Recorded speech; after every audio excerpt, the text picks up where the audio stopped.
Hey, welcome everybody. Dave says he's going to get here. Actually,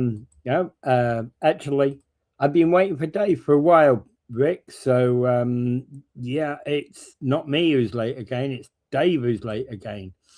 Morning, Rick. Morning, Mike. So, good morning, everybody. Welcome to Talking Niagara this morning. Dave says he's going to be here in a little while. We shall see. We shall see. Okay. So welcome to we're December 15th and 10 days to go to Christmas. So we'll be here this week. Not sure about how much we're doing next week. I'm going to be working Monday, Tuesday next week, so maybe we'll do the show Monday, Tuesday next week. But with Dave, being away, doesn't seem to have a world of care as to when he gets here. So, whatever. Okay, so let's do the first thing here. Hanukkah started yesterday. So it's an 8-day holiday in the Jewish faith, marked by nightly lighting of candles. Right, so it commemorates the victory at Maccabees of Jewish rebel fighters in recapturing Jerusalem's Holy Temple in 165 BCE. So there we go.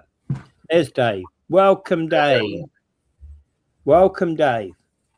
Welcome. We're just going to shut that light off. Yeah. So everybody's saying, where the hell's Dave? Why are you running so late? Oh, something come up near the beginning of the show there. I had to take care of. So, anyway, yeah, I was ready to go and everything, but something came up. So, okay. So I was just saying, Hanukkah started yesterday, which is the most widely observed of Jewish holidays. So, and often confused with running to Christmas, but it only runs for 8 days and started on Sunday. So there we go. Festival of Candles. Yeah, it is we know it because it comes close to Christmas time, but it's not nearly as important as Rosh Hashanah and what's that? Kippur. Yom Kippur. Yom Kippur. Yeah, those two are much more important. Rosh Hashanah comes in at about this time of year because the Maccabees, who were a kind of a Jewish rebel group, were able to overcome their Greek Syrian overlords at the time. That was a leftover from Alexander's the Great's sort of partition of his conquered lands. And of course, there was just like the Ptolemies were in Egypt, there was a Greek outfit that was sort of taking over what is now Syria and Israel at the time. And so these rebels were able to fight them off and go back into the temple. And the story is they had to light the menorah, and they only had 1 day of oil, but that 1 day of oil miraculously lasted 8 days. So that's part of their lore. Yeah. But it's always important to note. I know it's we note it as being close to Christmas, but it isn't the same as Christmas. And as you said, it's not anywhere near. Christmas is important for the Christian faith, but Hanukkah's not as important for the Jewish faith. Yeah, it's kind of opposite too, because it celebrates a military victory, whereas Christmas is all peace and love kind of thing, Mm-hmm. Yeah. And that kind of thing. So it's I don't know. It's important. Yeah. I suppose it's elevated importance for the Jewish members of our society because it's so close to Christmas that they could actually kind of celebrate Christmas by celebrating Hanukkah, and they could probably do the gift thing and everything else like that, so that they're their kids don't feel left out when everyone around them gets presents around Christmas time, kind of thing. Mm-hmm. Yeah, in fact, actually, that was many of the Jews that I knew as childhood would do that kind of thing. Yeah. Yeah, so they would celebrate kind of both. Yeah. And that would be like a lead-in. But anyway, religions are funny things, and but they're kind of like the glue that holds a lot of societies together. Yeah. All right. Not a good day in Australia yesterday. We'll get to that one, in a little while. Okay. Federal. Where are we? A federal court rules that Canada is legally obliged to provide housing to First Nation communities. Yeah, I don't know. Don't you think we should maybe segue right into that massacre, because we just mentioned Hanukkah? Okay, we can do that. Yeah, well, that would make sense to do that and then come back to this one. Then, yeah. So so we just talked about Hanukkah and when it happened. That if any holiday that anyone here knows is Hanukkah, but disaster struck in Australia, where 16 people were murdered. I don't know how many others were killed, called pure evil. I don't think anything could describe it as anything other than that, where all these innocent people were massacred based on their faith. It was a terrorist attack, mind you. This was a terrorist attack, either a lone wolf pair, a father and a son. Can you imagine a father telling his 24-year-old son, come on, let's do this murder-suicide thing. Let's go and do this murder-suicide thing. What kind of a father would tell his son that kind of thing? Like, let's kind of waste your life by killing other people. Let's go down in history as bloodthirsty murderers who kill innocent people. Well, actually, one thing to note about this, the 50-year-old man was a licensed firearm owner, had 6 firearms own license. Yes, he was. And I saw one thing where a bystander disarmed the older one while the younger one was crossing a bridge shooting at everybody. What goes into somebody's mind?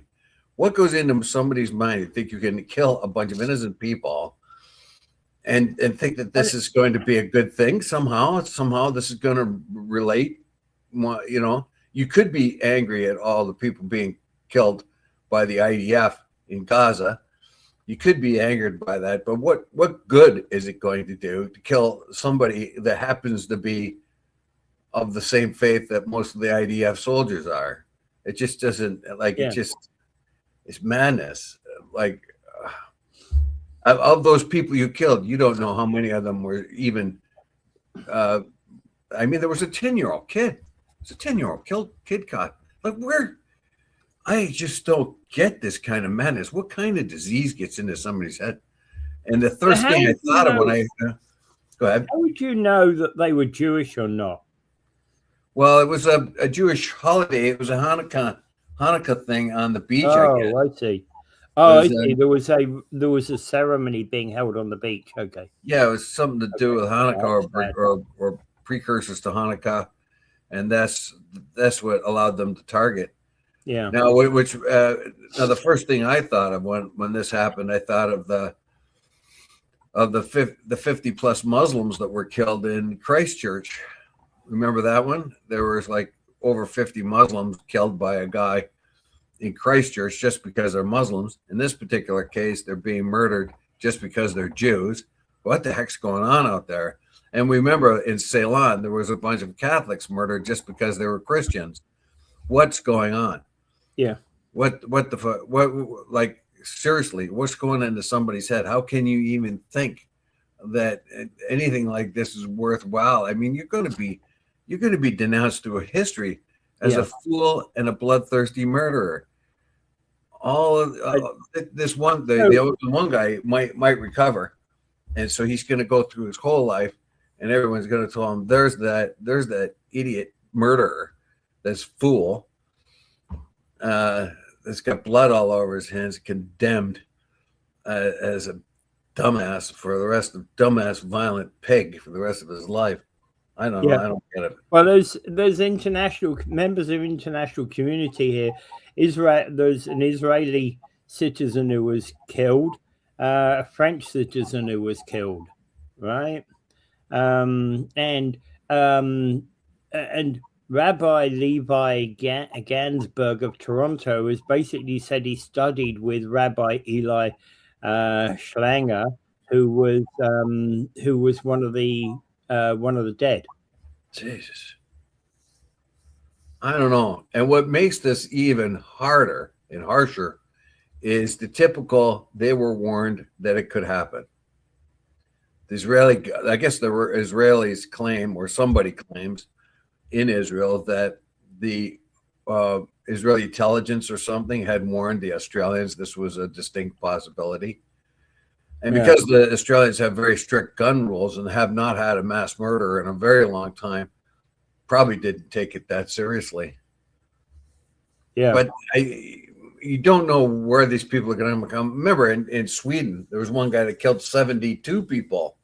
One man killed 72 people.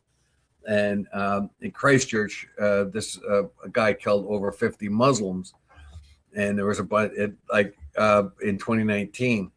So I don't know where the gaps are. Like, Australia already has strict gun rules. Yeah. And yet how this happened, and you'd think there would be a flag on this guy somewhere along the line. Well, and actually the weird thing is about it, most of these shootings you hear are normally with illegal guns, not with people who are registered gun owners. Well, yeah, you get a good hunting gun. All you have to do is keep reloading it. I saw the little film where the guy disarmed the one fella. It looked like he had a pretty long gun. I don't know if it was a shotgun or whatever it was, but yeah.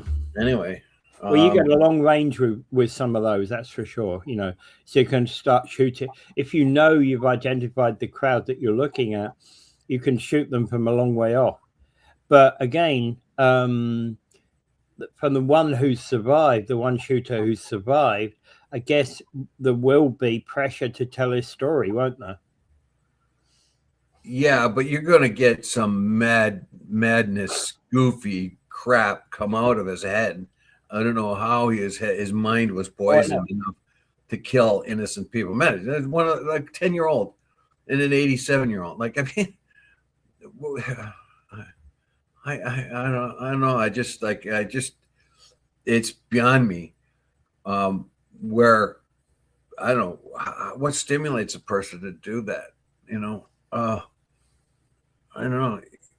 It's just beyond me. Like, murder is not the solution to anything. You can't murder innocent people and think you're doing. I mean, the whole world's coming down on Israel's throat because they're bombing the crap out of innocent people.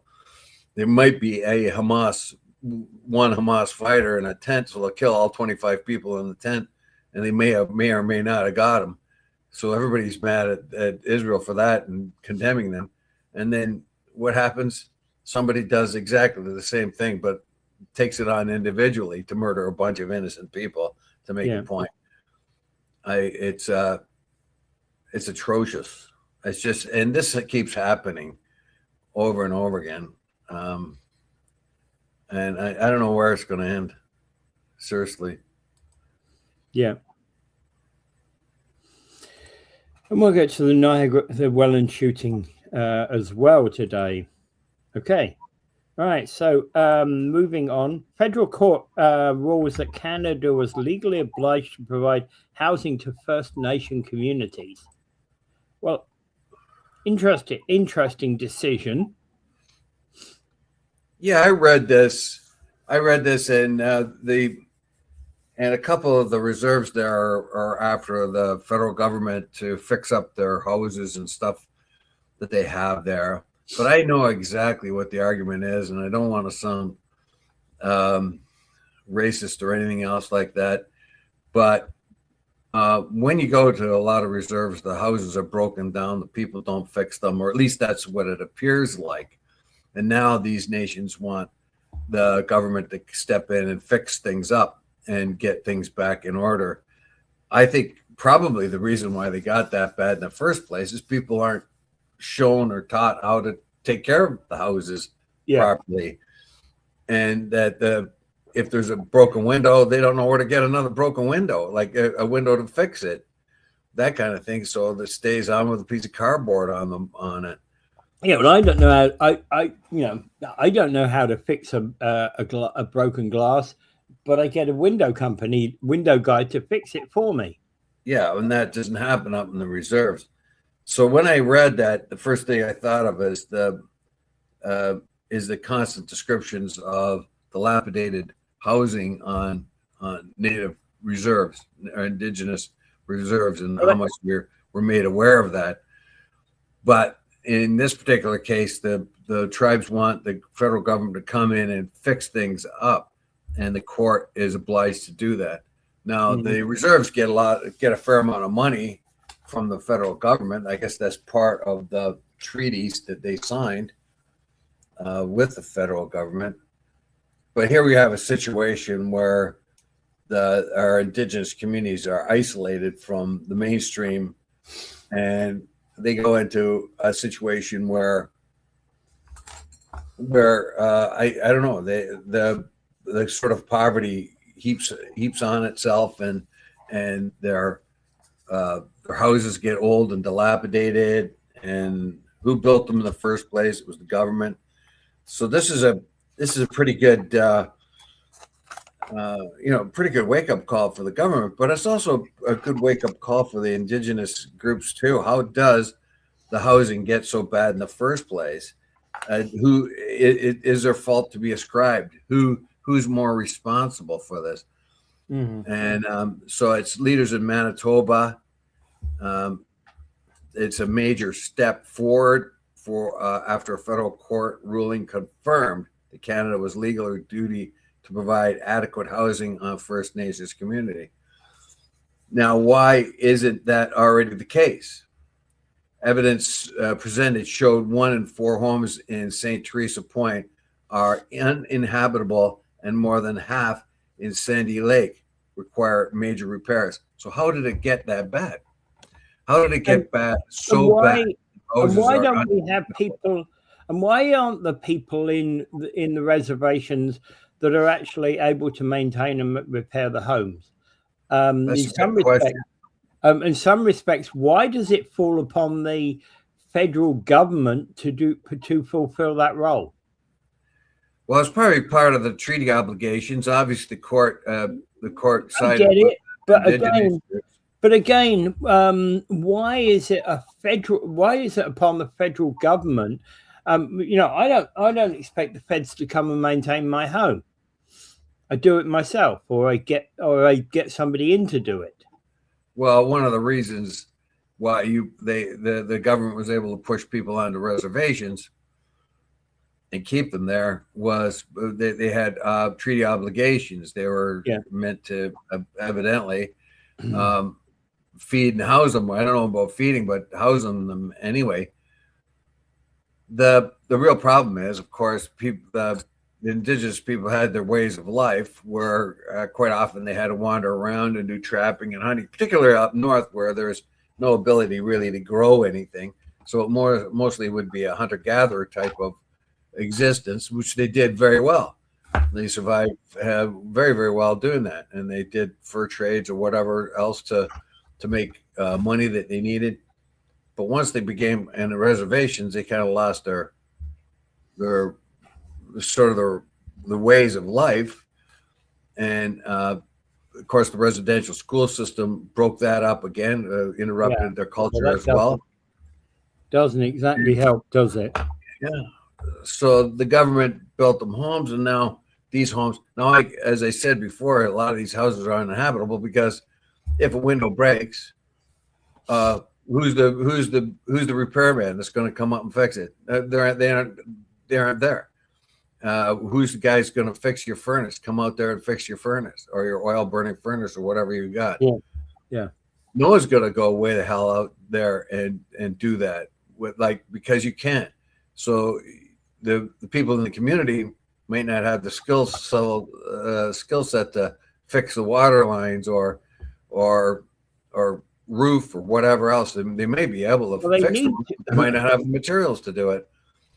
Well, they need to turn that around, right? And again, I would say the feds have a duty to educate and get local people to have the right skills in order to fix those homes.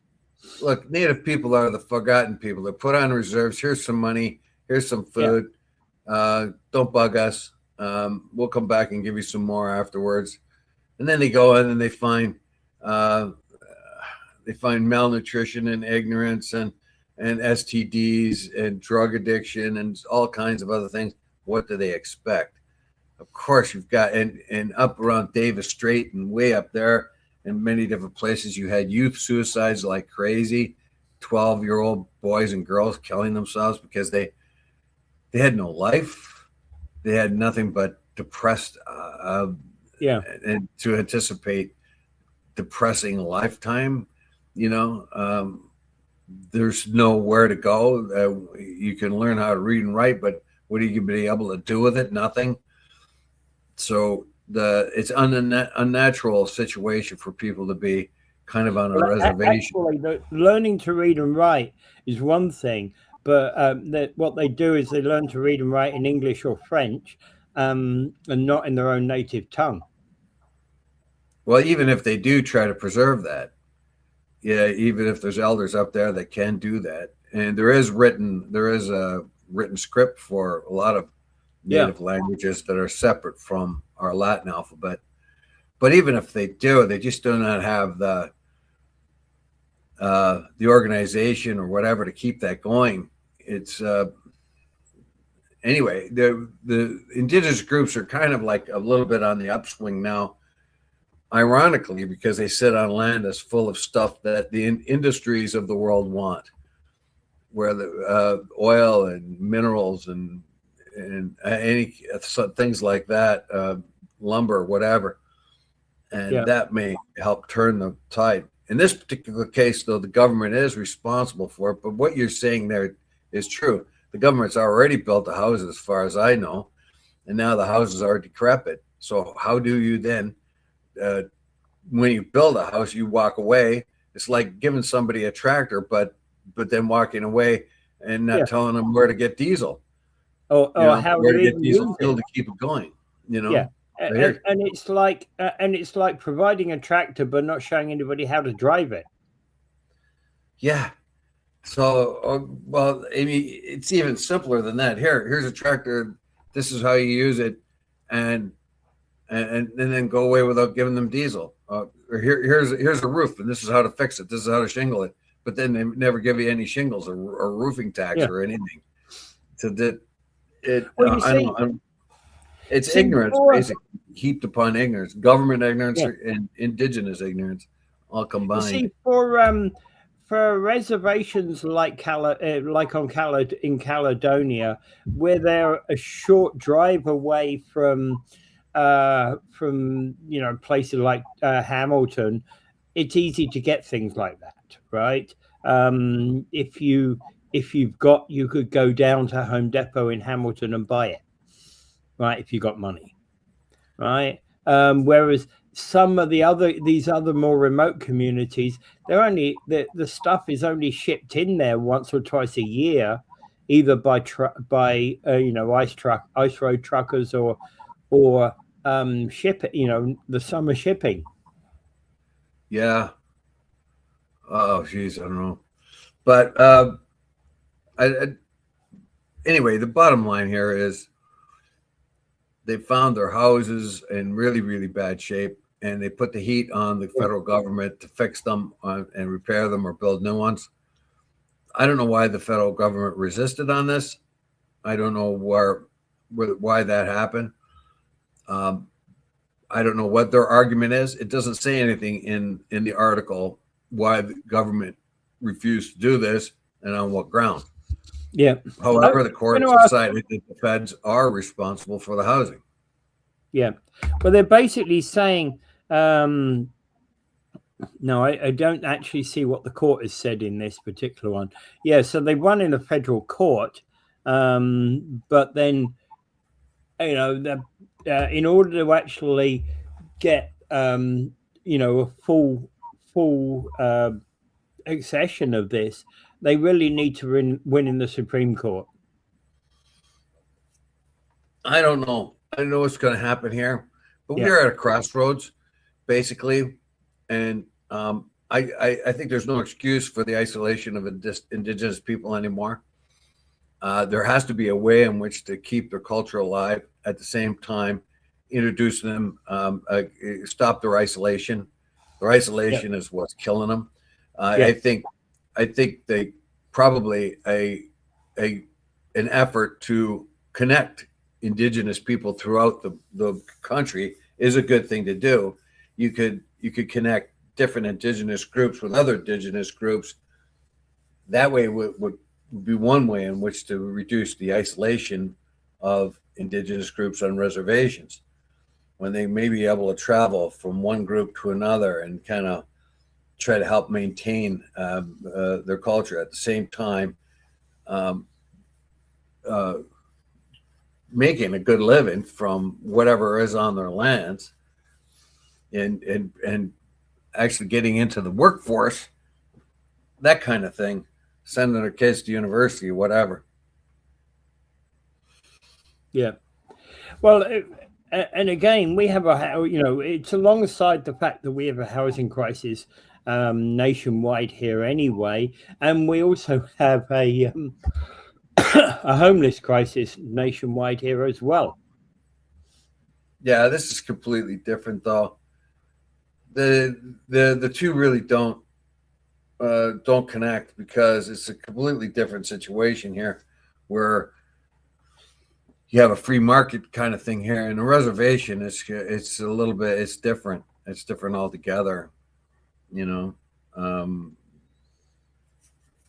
Anyone, I don't know. Maybe they have in a relatively prosperous reservation like the Six Nation ones down in Haldeman County there. They may have the housing crisis within their own particular reservation. I don't know, but yeah, I don't know. We'd have to have an indigenous person here to talk to us, because actually I feel like I'm in a place of ignorance here. Yeah, I get it, and because we don't know enough, and the way that indigenous housing is done is entirely different to the way that you and I deal with housing. Yeah. Right. So we're in a place of ignorance, and not because we wish to be, but because because we just are not used to that way of doing things. Yeah, we aren't, and sadly that's the case. But anyway, what else do we got here? I can't do much more. We'll move it. Like I said, we're in a place of ignorance because we have no indigenous experience firsthand. Yeah. I'm trying to guess basically what's going on. Well, there, and I do talk to indigenous person. Yeah, I do talk to indigenous people. There are plenty. I do talk to indigenous people from time to time here in the Niagara region, but there's not very many of them. Well, the reservation here, the one closest to us, there's also the Tuscarora over there in the States too. That's fairly close, but our own Six Nations Reserve is a little much less isolated than most of the indigenous communities and reservations. I feel they are I worked with ironworkers and millwrights that come off of that reservation, and I don't know, they seem to be very well connected. The kids go to school, they have jobs, they have cars, they have everything that we have, except that they have their homes on the res, and which is good, but other than that, I have no real experience with Indigenous people and Yeah. their problems, their travails. Yeah. The only ones I've known that I would have to say I've known are ones who don't live on the reservation. They live in places like Niagara and St. Catharines. Yeah, and these are not the most isolated ones. They're not like the ones that are spoken of in this article. Yeah. Oh, absolutely not. No. The ones that are spoken of in these articles, these are northern communities that are, quite frankly, forgotten by much of the government. Well, yeah, that's the whole point. Put them on a reservation, forget about them. Here's some money, don't bug us. Yeah. And so I don't know. Anyway, All right. I've got nothing more on that. Yeah. Okay, moving on. Israel claims to have killed senior Hamas commander Raed Saad in Gaza. Here we go again. I don't know. They're really trying to get everybody they possibly can. They're really not obliging to the peace agreement at all. They're bombing the heck out of him. At the same time, over in the West Bank, there's a big rush to take over land and push the Palestinians out of their land, to grab more settlement areas in the West Bank. Nobody seems to be able to control that. The United States keeps feeding them money and saying, "Here, do this, do this, do this." Yeah, here's some more bombs. Here's some more money. Here's some more money to steal some land from the West Bank Palestinians. Here's some more money for bombs to kill 25 people so you can get one, if you can get them. And yeah. I don't know. They seem to be continuing their operations. Hamas, of course, the whole place is collapsed. There's really not much law or order. There are clans that are fighting one another. There are militias that are backed up by the IDF, and Hamas is fighting them as well as fighting the IDF. This particular person they've killed, the Israelis claim he was kind of a weapons guy, a guy that built weapons and manufactured weapons and kept them supplied. He was also a previous commander, or a big wheel anyway, in the Gaza Hamas battalions, which were some of the biggest ones. So they took this guy out. I don't know. There's no sort of alternate story here. He was a bad guy, so we killed him and we dropped the bomb on him. And sure, we killed a bunch of other people too, but can't be helped. And well, the Russia news agency reported that Israel drone hit a vehicle at the Nablus junction in the west of Gaza City, resulting in casualties. And that's where this is supposed to have happened. Well, they're hunting every possible Hamas leader. They say that this guy had something to do with the October 7th attacks of a few years ago, and they want their pound of flesh. They want their revenge. I'm not so sure what the Palestinian side of this story is. I don't know. The disaster that's happened in Gaza right now, we don't know either. We don't know. Yeah. It's a kind of a chaos, and Israel's taking advantage of that chaos, and they're still killing people, and they're going against their own peace agreement, but they're still doing what they do. Hamas, I don't know where Hamas is. Hamas is probably a pocket organization, a pocket of Hamas here, pocket there. There's the other Islamic groups that are there. There were 7 altogether. Hamas being the biggest one. I don't know how they've fared or where they're going to pop up. So what we do basically have is a very disorganized system. One thing Hamas did, it had a political wing and a military wing. So the military wing is the ones that are the bad ones in our view. They're the ones that went around killing other Palestinians under Yahya Sinwar's draconian laws, and then went off and attacked Israel on October 7th. But there was the political wing, basically. They're the ones that built the schools. They're the ones that built the hospitals. They're the ones that had, traffic lights, made sure there were traffic lights, that kind of thing. The ordinary day-to-day running of the government. I'm not so sure if they're killing those people as well, but those are the people you need to keep. They're the ones that are experienced. Like, remember when the Americans went into Nazi Germany, George Patton came under a lot of criticism because he used the ex-Nazi officials to run the government, because they're the ones that knew how to do it. They weren't the soldiers. They weren't the guys that went off to war. They were just the officials in the government that knew how. Knew how to build a road or fix fix infrastructure. Yeah, they were the bureaucrats who had the contacts in order to make those infrastructure things happen. Right? They weren't necessarily. Yes, they may have been card-carrying Nazi Party members, but as with any of those types of things, where you're literally told, if it literally gets known that if you don't carry the Nazi card thing, you're not going to get very far in your career. Sure, everybody got rid of their Nazi political affiliation, their cards and their books and their party membership as the Allies moved in. It was easy for those people to dump that stuff because they had to put them up. And now they didn't have to. But I don't want to compare Hamas with the Nazis. There is this militant group, of course, the military wing of it. But there is also, it's like the IRA. The IRA has its political wing and it has its violent military wing. So so you can't compare the two in many ways, because one is a government and the other is a military group. Yeah. But I don't know. We're so fortunate in this country that we don't have that BS going on. But I don't know if Palestinians are ever going to get a fair shake.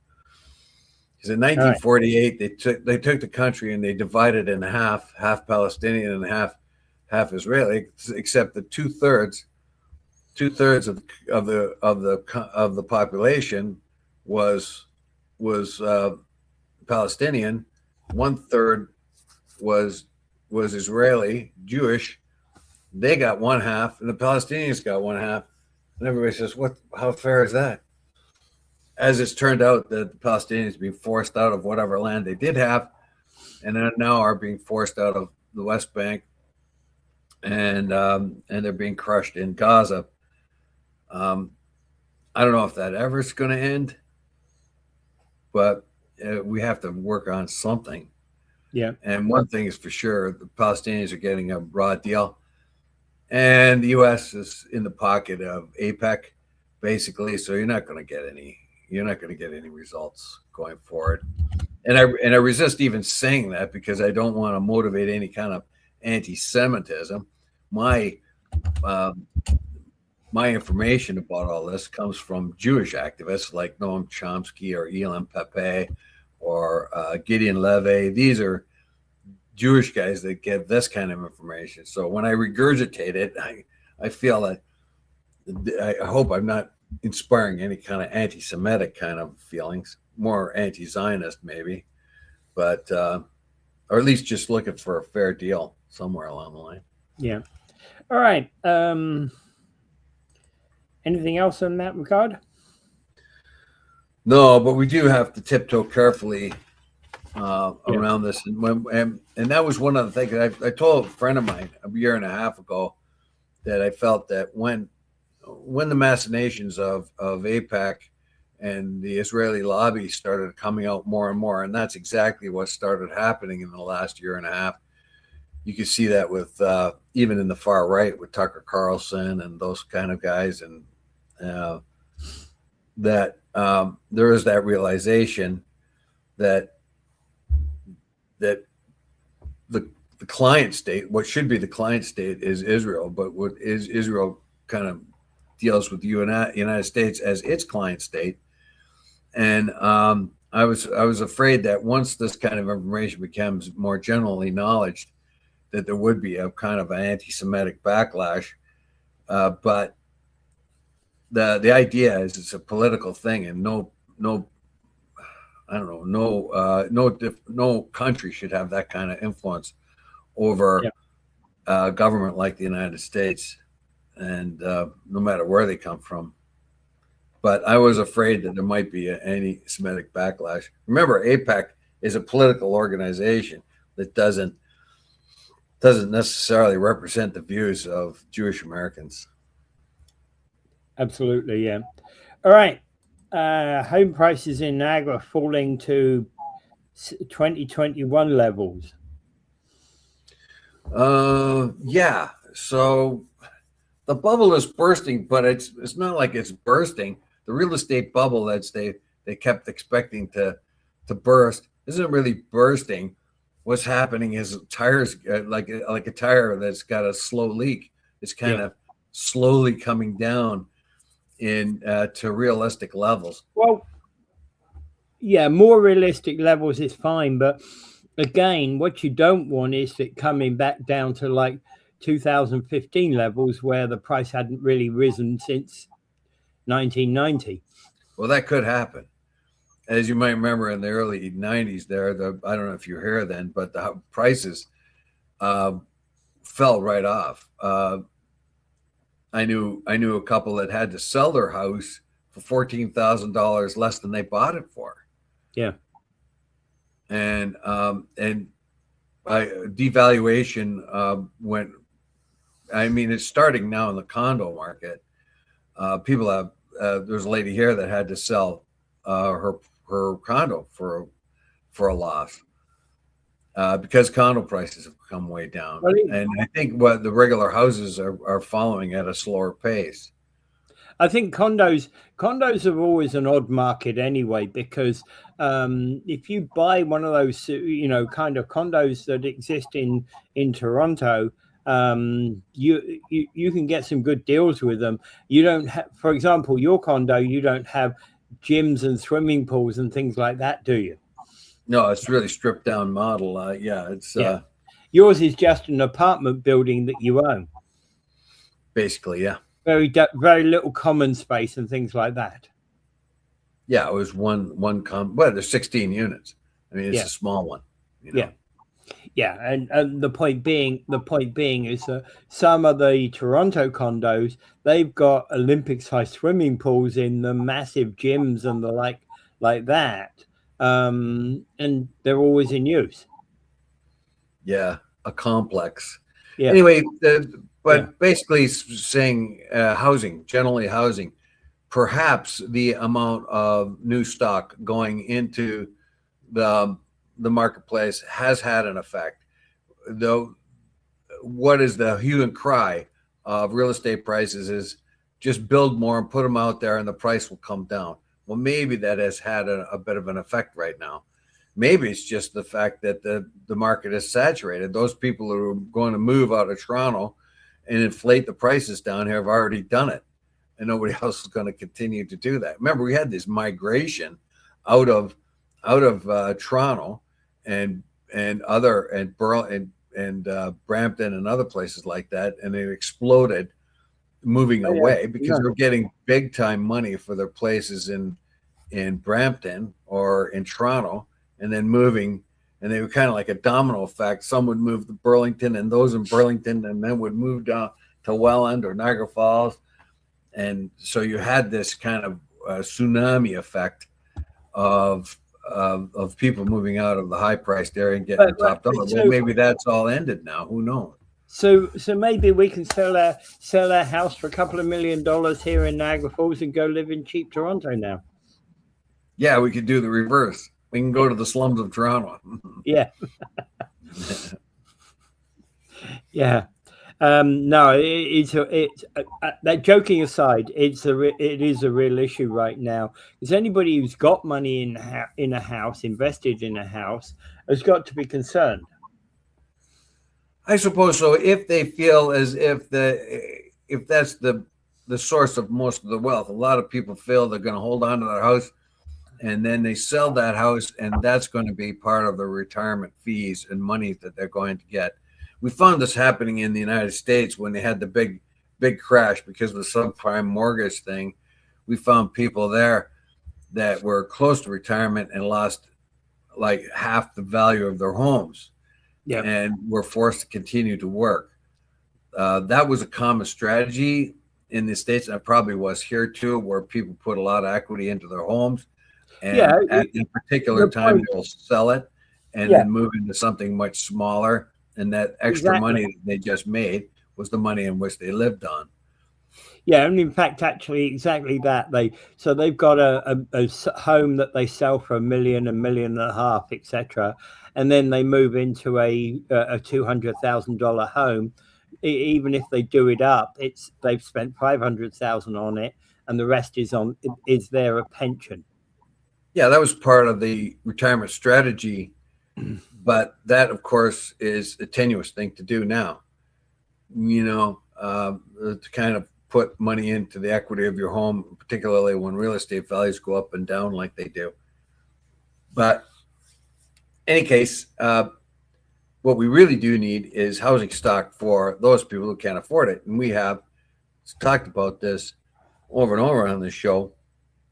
The mean wage, the average wage in St. Catharines and Niagara Falls and Niagara region is lower than the provincial average. And it does not, it makes anyone making the average wage in the Niagara region in a very, very tough spot, even if they have steady income. And we find too that 70% of the people who at one time hoped and dreamt of having their own home have given up on that idea because they don't see a way moving forward. They're going to be stuck in an apartment the rest of their life. And the Canadian dream has kind of died for them. Well, I thought it was when I first came to Canada, and I have to say that when I saw the average home that was being build home that was being built in the suburbs of Toronto, when I first came to Canada, I'm thinking to myself, oh my God, in England they were building bigger homes. We were building up bigger markets, and in Toronto it seemed like they were building smaller homes. Right? Starter homes, affordable homes. No, not affordable. It wasn't about affordability because they were selling these homes at goodness knows what price, but they were tiny homes. Absolutely. They were like really small units. Well, that's not the case universally. It may be the case in the big urban areas, but down this way, when you came in, did you see anything like that? No, you didn't. What you saw is basically ordinary real estate and ordinary real estate prices. Here, there was very little homes being built when I came here. In Toronto, there were lots of new homes, but they were like tiny 3-bedroom homes. Well, it was meeting the demands of high value real estate. That's a whole completely different situation from Niagara, though. And that's because Toronto was exploding and the land values were very, very high. So, of course, what you do is then you put on the smallest kind of house you can and jam as many people into that area as you can. Yeah, exactly. Oh, I know. Yeah, I know what was going on. And it was like, I'm not going to buy one of these places. I'm staying 1 million miles away from this kind of place. I didn't come here to buy one of these, is what I was saying. Yeah. But our situation now is that we don't have enough affordable homes, but we do find the bubble not exactly bursting, but deflating somewhat, where the house prices are down around the 2021 time area, which is kind of encouraging in a way because they're getting back down to reality. We saw the spike in houses accelerate beyond the regular inflation of other things, where cars and refrigerators and everything were inflating at this level, a normal level that was twinned by wages basically, and then the housing ones spiked way up, which made it very, very difficult. Well, especially 22 was the worst time in terms of the housing spike. Let's say worst time if you wanted to get into the market for the first time, because suddenly now the little tiny house around the corner from you is worth $1 million, and you can't. Where the hell are you going to get $1 million from? Great if you are already in the housing market and you've got a home to sell, and maybe you're stepping down on to a smaller home, right? Not so great if you bought into that market and you overpaid into that market and you're living in that overpaid home right now. Yeah. So what's going to happen is people who bought it high are going to sell, and they may have a loss. Like someone in our building did recently. They bought it when it was very high, and then they had to move, and they had to sell for. But a loss of 20 grand is kind of not really that bad, It's bad. It's bad. It's bad when you're an ordinary everyday person, and that's 20 grand that you didn't have that you have to spend now. So.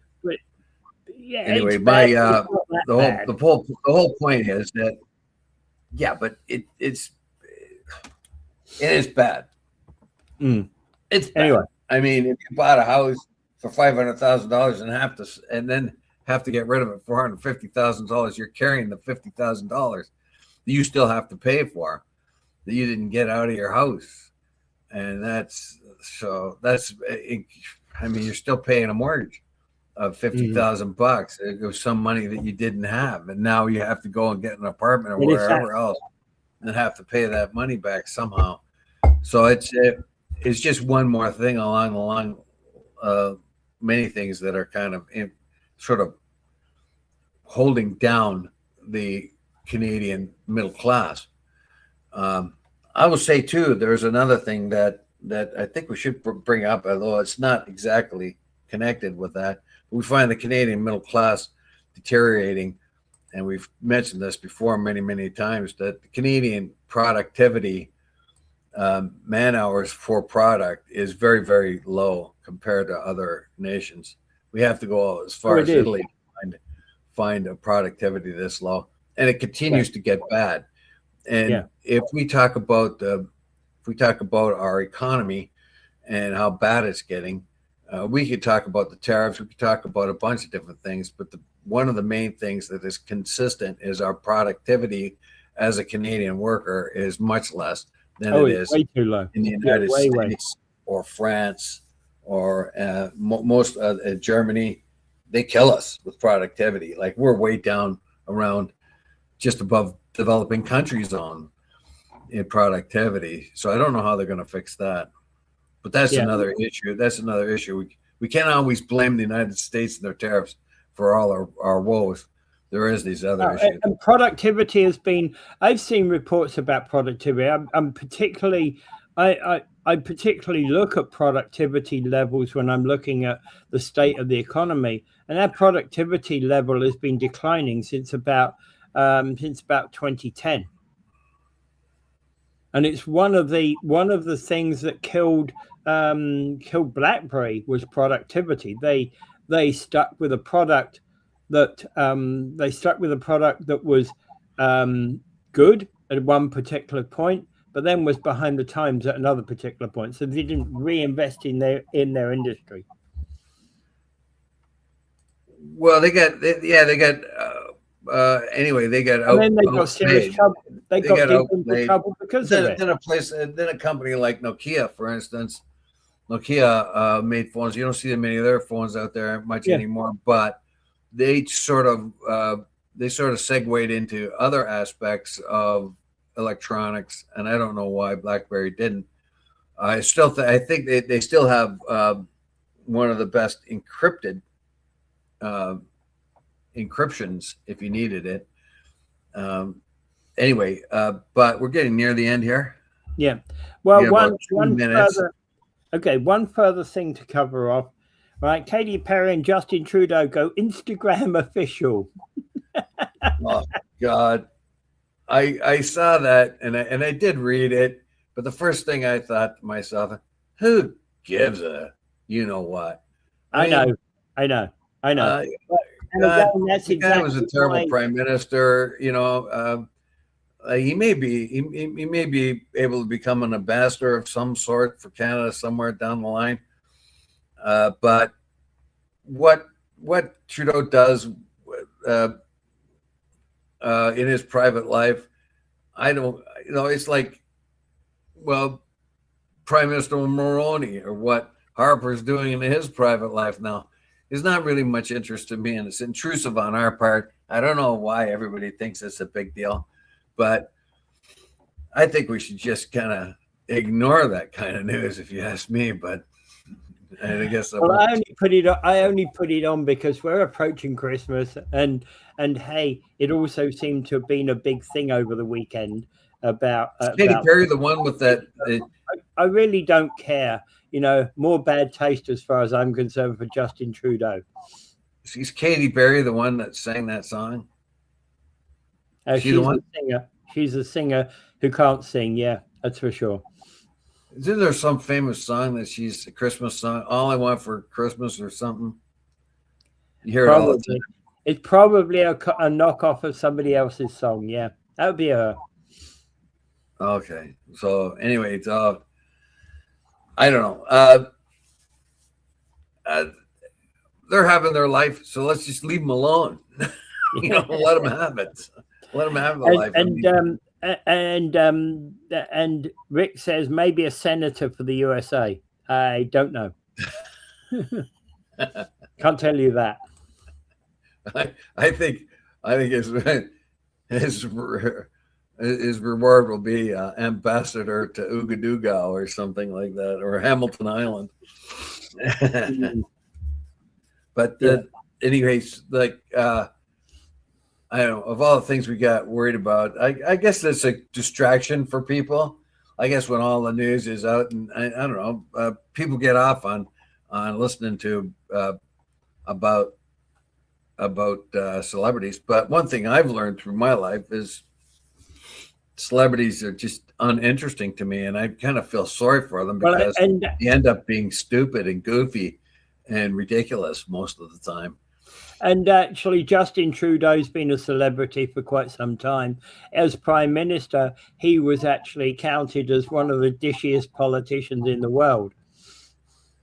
Well, I don't know if that's also a bad measure of how that you would measure a politician. I don't know. At first, he said all the right things, everything everyone wanted to hear, but he wanted to be the new age sensitive dude, the new progressive, but he really couldn't handle it because when it comes right down to it, practical matters are what government should be about. If you want to progress government, you have to establish yourself on the norms that are existing. Can I pay for this infrastructure? Can I do this? Can I get the armed forces ready? Blah, blah, blah, blah, blah. Yep. Yeah, that, do the practical work, and then do the ideological work thereafterwards if you try to aim it. But government should be like a business in many ways. It's like, get the job done, what you're supposed to do, find ways of doing it efficiently, and then look at ways to improve it thereafter, but get stuff done first. Instead of wallowing away in ideological wonderland, where nothing really gets done and a lot gets spoken, but nothing gets done. But I mean, I'm being harshly critical there of Trudeau, basically, because that's what I thought he was like. But I don't know. In real life, they may be not nearly as bad as what appears to me here. So anyway, Merry Christmas, even to Justin, and I hope his new relationship is fine. And I don't want to hear any more about it. But yeah, let's be done with that newspapers. Okay, all right, let's end it there. All right, and like I said, I've already mentioned Gaza. I will mention it all the time. That's an atrocity that keeps on happening. The United Nations are still bugging all this time for the IDF to allow enough aid into the area, and they're still not doing that. They're still using it as a weapon. Yeah. And yet the West just has noise and nothing else. And I don't know. The U.S. unfortunately, Donald Trump is weakling. Netanyahu controls them, and Putin controls them. Sadly, that's the case we're in. But I don't think those wars are going to end unless Trudeau gets, or not Trudeau, but Trump gets a backbone and faces up to Bibi, and also gets a backbone and faces up to Putin. But he's a kind of a weird thing, so we don't know what's going to happen there. Anyway, without no interest in getting a backbone and facing up to those guys. Yeah. Without further ado, I bid you adieu. Have a great day, everyone. Bye.